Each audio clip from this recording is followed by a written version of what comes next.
से कुछ दिनों के लिए उनको समाज से ही निष्कासित कर देना चाहिए। जैन समाज पर निश्चित ही एक बहुत बड़ा संकट आया। तो इतना जूता चप्पल मारूंगा कि जीवन भर याद रखोगे।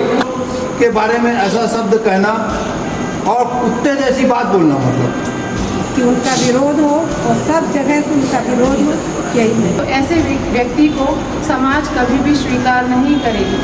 आज उनने गलत कहा है, इसका हम पुरजोर विरोध करते हैं। कि अगर आचार्य के लिए इतने निंदनीय शब्द बोले जा रहे थे और आप लोग सुन रहे थे, आचार्य को साक्षात भगवान माना जाता है और भगवान को ही आप सरेआम अपमानित कर रहे हो और आप लोग आराम से बैठ के सुन रहे हो। और मुझे महाराज जी से भी एक शिकायत है कि जो अपने गुरु की ही निंदा सुन सकता है तो क्या बोलूँ मैं उनके लिए। तो मुझे ऐसा लगता है संतोष जी जैन, उनको बहुत बड़ी पनिशमेंट मिलनी चाहिए। मेरे हिसाब से कुछ दिनों के लिए उनको समाज से ही निष्कासित कर देना चाहिए। जैन समाज पर निश्चित ही एक बहुत बड़ा संकट आया। विघ्न कहते हैं इसको, कलयुग का प्रभाव है, होते रहेगा, होता है।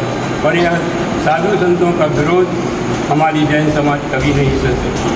वो भी आचार्य श्री भगवान विद्यासागर जी महाराज की निंदा, शब्द उनके प्रति, और नवाचार आचार्य श्री समय सागर जी महाराज के प्रति जो दुष्ट नीच संतोष पाठक पटना निवासी सागर ने किया है, निश्चित ही घोर अपराध किया है उसने, और उस अपराध की सज़ा उसको मिलनी चाहिए। हम सब इसी के लिए उपस्थित हो। जय। मैं संतोष पाठक वाले को कहना चाहता हूँ कि गुरुओं की निंदा सही नहीं जाएगी।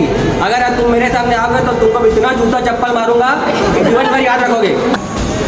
आज के ये गंभीर विषय में आचार्य जी के मतलब अभी नवाचार्य जो बने समय सागर महाराज जी, उनके बारे में या पूज्य गुरुदेव के बारे में जो भी बोला गया है उससे तो अत्यंत दुख हुआ है। ये सब तो किसी को भी नहीं बोलना चाहिए, ना गुरु को सुनना चाहिए। ये उनने जो सुना है वो कहा है, ये दोनों ही गलत है।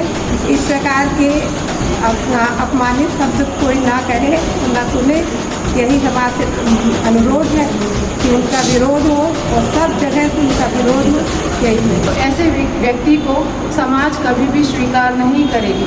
आज वो पश्चाताप में माफ़ी मांग रहे हैं, क्षमा याचना कर रहे हैं, लेकिन साधु परमेष्ठी, आचार्य परमेष्ठी को जो उन्होंने शब्द कहे हैं, ये शब्द वाकई में जैन समाज के लिए बर्दाश्त करने वाले शब्द नहीं हैं।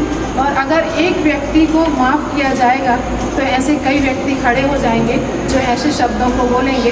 तो हम पूरे डोंगरगांव समाज उनके इन शब्दों का विरोध करती हैं। हाँ ठीक है, जितने प्रभावशाली व्यक्ति नहीं है तो एकदम अपन साथ में उतर के विरोध करें। उनने गलत कहा है, इसका हम पुरजोर विरोध करते हैं। पूरे छत्तीसगढ़ की जैन समाज विरोध करती है।